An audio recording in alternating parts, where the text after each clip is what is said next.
नमस्कार, वंदे मातरम। मैं हूं श्याम गिरी। आप देख रहे हैं हमारा चैनल मुद्दा भारत का यानी मुद्दा आपका। फिलहाल मुद्दा बना हुआ है इसमें लोकसभा चुनाव से जुड़ी खबरों का। लोकसभा चुनाव जुड़ी खबरों की बात करें तो महाराष्ट्र में जो है इस समय एक खबर बहुत सुर्खियों में है, जो है राज ठाकरे के ऊपर। जहाँ राज ठाकरे जी के ऊपर ऐसा कहा जा रहा था कि वो एनडीए में शामिल होंगे, एक दो सीट पर चुनाव लड़ेंगे।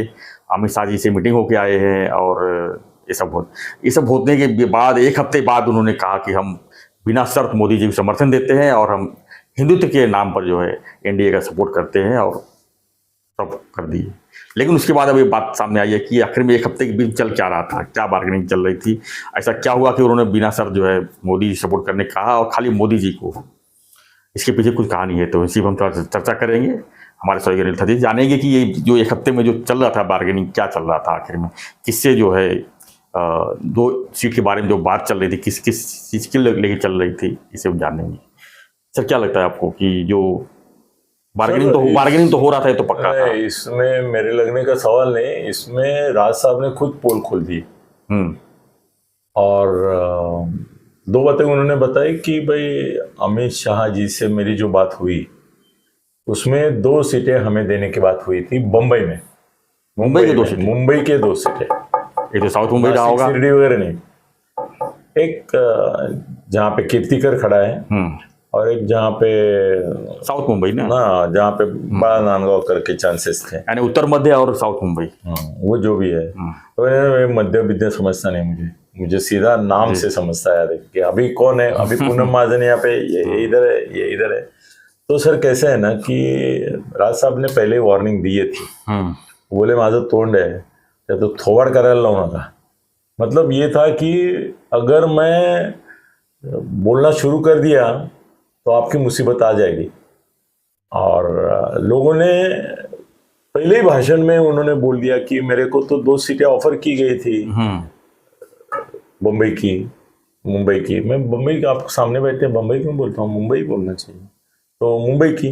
मगर मैंने 2 सीटें लेने से इसलिए इनकार किया कि मुझे इंजन के ऊपर ही चुनाव चिन्ह पर लड़ना था। और मुझे बोला जा रहा था कि आप धनुष्यबाण चिन्ह पे चुनाव लड़ो। धनुष्यबाण मतलब शिंदे साहब का आग्रह था, मतलब शिंदे साहब के कोटे से देना था हमको। हाँ, कोटे से कैसे है ना कि सर शिंदे साहब ने भी ऐसा क्यों किया होगा, ये भी सोचने लायक। कमल का भी तो ऑफर दिया जा सकता था सर। नहीं ना, मगर कमल ने दिया नहीं, कमला भाई ने नहीं दी, ये धनुष्यबाण वालों ने ही दी। क्योंकि वो क्या है ना कि आज एक बार मनसे इधर है, मनसे का क्या भरोसा है अगले चुनाव में विधानसभा में रहेंगे नहीं मालूम। तो एक बार चुनाव चिन्ह इनका हो गया वहां पे, तो वो मनसे का उम्मीदवार होने के बावजूद वो शिंदे गुट का होता है। तो शिंदे गुट का लोकसभा में काउंट बढ़ता है ना। इसके लिए उन्होंने ये आग्रह रखा। दूसरी बात है कि विधानसभा में 6 विधानसभा आती है अंदर उसके। तो कल अगर इसका इंजन से ये चुनाव लड़ते हैं तो वो बोलेंगे कि नीचे जो लोग हैं वो विधानसभा में भी हमारे इंजन पे लड़ेंगे। फिर मार्च में तो वो 50-60 मांगने वाले हैं, तो 50-60 सीटें इंजन के लिए छूट जाएगी। तो इनका जो रीजनल पार्टी करके रिकॉग्निशन है वो चला जाता ना, बिल्कुल चला जाता। हाँ, तो इसके लिए उन्होंने बोला कि ठीक है आप अंदर आ जाइए, मगर वो सीटें हमारी है। सर वो सीटें किसकी है, शिवसेना की है कि नहीं? शिवसेना के दोनों सीट। हाँ, है ना। तो बीजेपी का क्या संबंध है? इनका बीजेपी का क्या संबंध है? मतलब फडणवीस तो ऐसे बैठे होंगे कि भाई आपस का मामला है, निपटा लो, क्योंकि बीजेपी की सीट है तो नहीं। बीजेपी ने जो उनको लेनी थी वो ले ली है। अब इनके कोटे में पहले ही सीट नहीं है शिंदे साहब के मुंबई में, उसमें अपने लोगों को दे नहीं पा रहा है, ऊपर से और भी तो और 2 सीट आप मनसे को ले रहे हैं। तो मेरे लोग भी है ना, वो भी बोल रहे हैं कि सर अपनी सीटें मत दो, बीजेपी को देने दो। बीजेपी वाले अपनी सीट का मामला ही नहीं बोल रहे, वो तो इनकी सीट से आईजी और बाईजी उधर हलवाईच्या घरावर तुळशी पत्र वैसा हो रहा है कि तुम दोनों देख लो, तुम्हारी सीट है तो इनको दे दो। बीजेपी वाले कुछ नहीं ना भूमिका। तो उन्होंने बोला ठीक है मेरी सीट देता हूं मैं, मगर चुनाव मेरे चुनाव चिन्ह पे लड़ो। और इसके लिए उन्होंने तोड़ दी महायुति। सर ये लोगों की गलतफहमी है कि राज ठाकरे महायुति में आए हैं। वो महायुति में आए नहीं है। नहीं है। अगर महायुति में आते तो उनका कैंडिडेट महायुति का करके खड़ा होता था। उनका एक भी कैंडिडेट नहीं है। क्यों नहीं है? क्योंकि शिंदे साहब ने बोला अगर खड़ा रहना है तो मेरे चुनाव चिन्ह पर खड़ा रहो, और वो सही है जी।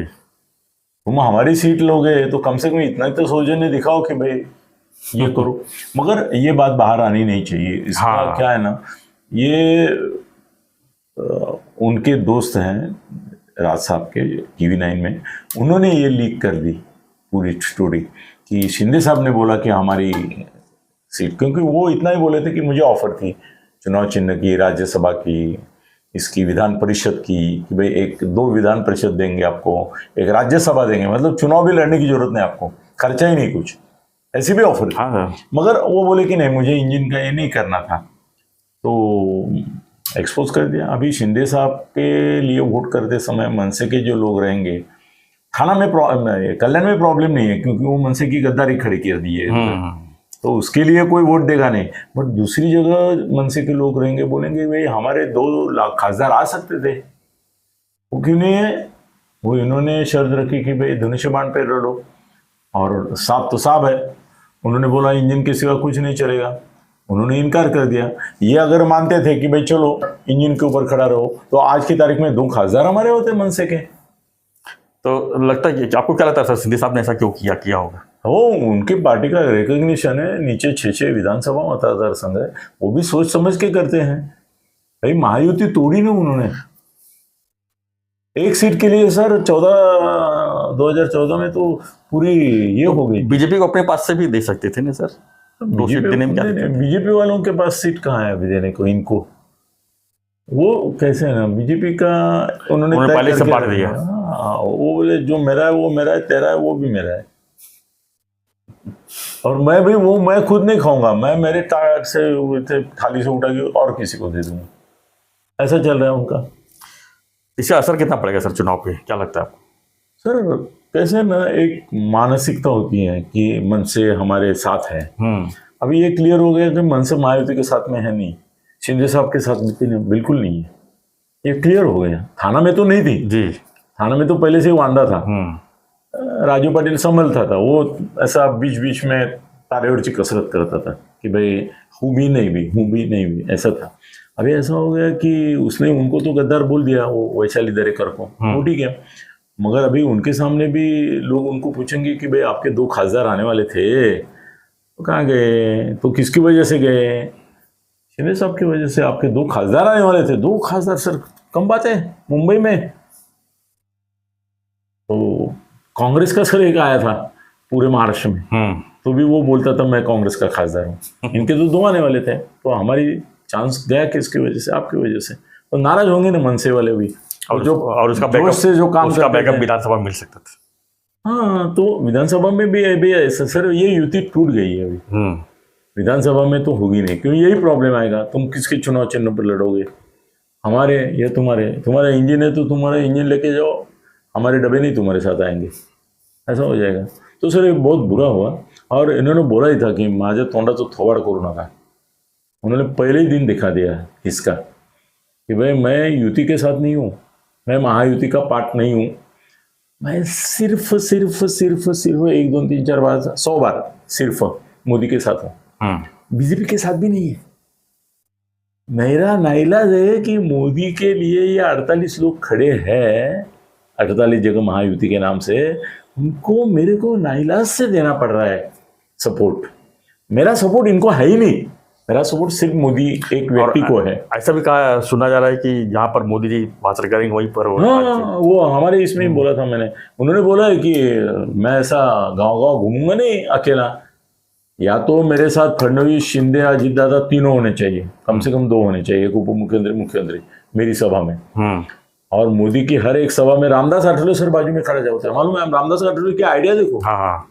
सर जैसे भी जीवर भी, अभी वो मंत्री है केंद्रीय, उसको ना नहीं बोल सकते, उसको बुलाते नहीं है कोई, उसको कोई बुलाता नहीं, भाषण भी करने नहीं देता है उसको, और वो बाजू में खड़ा रहता है तो भाई दिखाई दे मोदी के साथ, उसका वो आइडिया है। पर ये राज ठाकरे है, वो थोड़े रामदास आठवले है कि भाई कहीं भी खड़ा कर दिया तो खड़ा रहेगा।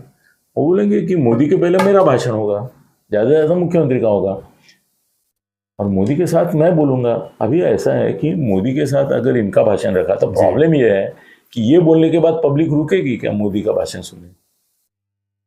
लोग किसका सुनने आएंगे? राज ठाकरे का। और राज ठाकरे का भी भाषण का प्रॉब्लम क्या है मालूम है? राज ठाकरे किसी के बारे में अच्छा बोले ना तो लोगों को सुनना नहीं, नेगेटिव गाली गलौज ही सुनना है।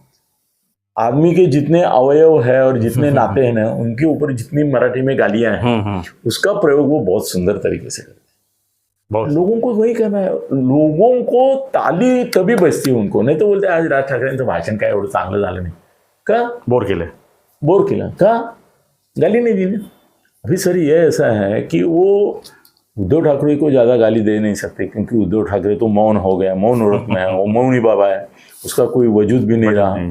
संजय राउत बोलता है, अभी राज ठाकरे अगर संजय राउत पे बोलने लगा तो उसकी लेवल नीचे हो जाती है। सर प्रॉब्लम हो रहा है। ये संजय से परसों मैंने डिस्कस किया, मैंने बोला कुछ लोग तेरे बारे में बोलते नहीं है, वो बोला पटोले बोला, मैं बोला पटोले तेरे लायकी का ही है करके बोला। मगर ऐसे जो ताकतवर नेता हैं लेवल, हाँ, वो नहीं बोलते हैं। शाह मोदी थोड़ा इसका नाम लेते हैं, संजय का नहीं लेते हैं, संजय लेता है उनका। वैसे ही राज ठाकरे उद्धव के ऊपर क्या बोलेंगे, क्या है क्या उसके ऊपर बोलने लायक? पैसा खाया तो उसके लोगों ने खाया है, इसने क्या है, लोगों ने ऐसा ऐसा वो बनाते हैं ना, क्या बोलते हैं, छाछ, हाँ, उसका लोणी जो है वो ये बोके ने खाया है, उतना ही बोल सकता है, और क्या बोल सकता है। सर जाते थे एक फाइनल के सवाल ये है कि कितना 11 मिनट हो गए सर, आपने बोला। लास्ट सवाल ये है कि अभी जैसे तो ये महायुति जो है ना, वो बनने से पहले टूट गई। लेकिन राज साहब का जो आह्वान है कि मैं हिंदुत्व के नाते जो है मोदी जी का सर आप गलती कर रहे हैं। कल भी मैंने आपके वीडियो में बोला था कि पूरा भाषण फिर से सुनो, 10 बार सुनो, 20 बार सुनो, हिंदुत्व शब्द उन्होंने उच्चार किया नहीं है। उन्होंने मोदी को सपोर्ट दिया है और वो उसके कामगिरी के लिए किया है, काम के लिए किया है, मोदी के हिंदुत्व के लिए। उन्होंने श्री राम मंदिर का उल्लेख नहीं किया, नहीं किया। श्री राम मंदिर का उल्लेख नहीं, 371 का से 370 का किया खाली, बाकी नहीं किया कुछ। तो क्या वोटा परसेंटेज बढ़ सकता है इसमें महाराष्ट्र में एनडीए को? सर पिछली बार मोदी जी के खिलाफ इन्होंने बहुत जोर से सभाएं ली, 20-25 सभाएं ली, कांग्रेस वालों ने अरेंज की, खर्चा किया, तो उससे आधा टका भी फर्क नहीं पड़ा। मोदी के लोग जो आने वाले थे वो आ गए, 42 आ गए ना, तो अब फर्क पड़ेगा, पॉजिटिव फर्क पड़ेगा, वो तो नेगेटिव था उस समय। नेगेटिव में जिसका फर्क पड़ता है ना वो ज्यादा होता है, अच्छा, पॉजिटिव में हमेशा कम रहता है। मतलब आपने उस समय अगर 1 टका फर्क पड़ा होता तो भी फर्क पड़ता था, दिखता था। तो जितने लोगों का हारना था उतने वोट से ही हार गए जी। तो अभी जितनों को जितना जीत रहे हैं ना, ये कैसा है ना कि मराठीमध्ये म्हण आहे की तो मासा असतो ना, तो कोळी पकडतो, हां, आणि तेवढं त्याच्या हातातून निसटतो आणि तो खाली पडतो, तो म्हणतो चला पुण्य मिळालं, मतलब चलो पाप नहीं, ये पुण्य हो गया, पकड़ गया तो काम, पकड़ा हो गया, अंदर आया तो खा लिया, निकल गया तो पुण्य हो गया। तो वैसे ही है सर। राज ठाकरे, मैं पहले दिन से बोल रहा हूँ, आखिरी दिन तक बोलता रहूंगा कि राज ठाकरे को खाली ये गाली न दे, तोंडाचे थोबार करून गाली न करे, क्यों गाली बहुत अच्छी दे सकते हैं वो। महाराष्ट्र में नंबर 1 का गाली प्रदान करने वाला आदमी संजय राउत है, नंबर 2 पे राज साहब है। बट संजय राउत का इतना वैल्यू नहीं, राज साहब का वैल्यू है। संजय राउत का सर 350 क्या 3,500, वो तो परसों मुझे गुस्सा किया, बोला तुम क्या बोलते हो 350 चैनल, बोला 3,500 चैनल मेरे को कवर करते रोज। करते होंगे सर, करते होंगे। मैं देखता हूँ ना साउथ के चैनल में, उधर भी है, ये पुष्पा है मीडिया का, क्या बोले ऐसा करके घूमता है। तो महायुति टूट गई है, ये मोदी के नाम से है, और विधानसभा जब हो गई होता मोदी होंगे नहीं ना सर। महायुति टूटा वो कैसे कह सकते हैं सर? तो महायुति में आएंगे नहीं, उम्मीदवार नहीं ना, उम्मीदवार होता है, नहीं उम्मीदवार होता है तभी आप महायुति में है। अच्छा, आपका एक भी उम्मीदवार नहीं है तो आप महायुति में नहीं है, आप वोट मांग नहीं ले रहे हैं। इसको महायुति टूटा हुआ कैसे कह सकते हैं? तो महायुति नहीं, मतलब राज साहब महायुति में नहीं है, राज साहब महायुति है, वो इन तीनों की महायुति है, मगर राज साहब महायुति में नहीं है, वो मोदी जी के साथ है, बस वो फडणवीस के साथ भी नहीं, शिंदे के भी नहीं, अजीत दादा के भी नहीं, वो नाइलाज है उनका। अगर मोदी प्रेसिडेंशियल इलेक्शन होता ना अमेरिका जैसा, तो वो मोदी को सपोर्ट डायरेक्ट देते थे, खत्म होता था मामला। ठीक है फ्रेंड्स, आपकी क्या प्रतिक्रिया है कमेंट बॉक्स में लिखिए और बने रहिए। राज साहब रोज एक मुसीबत खड़ी करेंगे, देखो इनके लिए वो सपोर्ट करने के बाद भी सर उनका सपोर्ट लेना मतलब वही है ना कि भाई कैसा है कि अभी वो उपमा नहीं देता हूं, मैं दूसरा कोई उपमा ढूंढता हूं। आप मगरमच्छ के पीठ पर बैठेंगे तो बीच भंवर में ले जाके तो वो आपको बोलेगा ही ना। अब बोल ये होने वाला है। तो ये हो ना सर, रोज एक मुसीबत राज साहब की वजह से इनके सामने, महायुति के सामने खड़ी रहेगी। शिंदे साहब कल मुसीबत में आ गए, फडणवीस आने वाले, फडणवीस का एक स्टेटमेंट है राज के खिलाफ, वो आ जाएगा और उसके बारे में राज साहब ऐसे लिख कर, सर कैसे है ना, हर एक का चमचा है ना। कल TV9 पे उन्होंने अच्छी तरह से राज साहब ने लिख कर दिया कि ये शिंदे की कारागिरी है, इसके लिए मैं 2 सीट गंवाया, मेरे को सीट की परवाह नहीं, दिखा दिया। तो वो शिंदे साहब से पंगा तो ले चुके हैं, अभी फडणवीस से और अजीत दादा से लेना है, वो हो जाएगा। तो अगले 8 दिन में हो जाएगा। फिर मोदी जब आएंगे ना, तो वो मोदी के सभा में राज ठाकरे जी को बोलने को देते हैं कि नहीं, इसके ऊपर भी मुझे संशय है। क्योंकि राज साहब जो मोदी के सामने खड़े हो जाएंगे तो इनकी तो चड्डी निकालेंगे, बोलेंगे अच्छा मौका है मोदी साहब को इनको एक्सपोज करने के लिए कि इनको सुधारो, नहीं तो विधानसभा में इनका 1 सीट नहीं आने वाला, ये भी बोल सकते हैं वो। सर उन्होंने मोदी को पाठिंबा दिया, फडणवीस, शिंदे और अजीत दादा का नाम नहीं लिया, मतलब विधानसभा का उन्होंने एजेंडा क्लियर कर दिया, विधानसभा लड़ो, इन तीनों का लेना देना नहीं है अपने को, आपने को मोदी से लेना है बस। तो मोदी तो है नहीं मुख्यमंत्री के उम्मीदवार, तो वो भी खत्म हो गया। सर मुझे मालूम था राज साहब आने के बाद क्या होने वाला है, वही हो रहा है, वही हो रहा है। चलो धन्यवाद। तो फ्रेंड्स, आपकी प्रतिक्रिया भी बहुत जरूरी है इस पर, तो कमेंट बॉक्स में लिखिए और बने रहिए ऐसी खबरों के लिए। देखते रहिए हमारा चैनल मुद्दा भारत का। चैनल को लाइक, शेयर और सब्सक्राइब जरूर कीजिए। धन्यवाद। जय हिंद, जय महाराष्ट्र, जय श्री राम।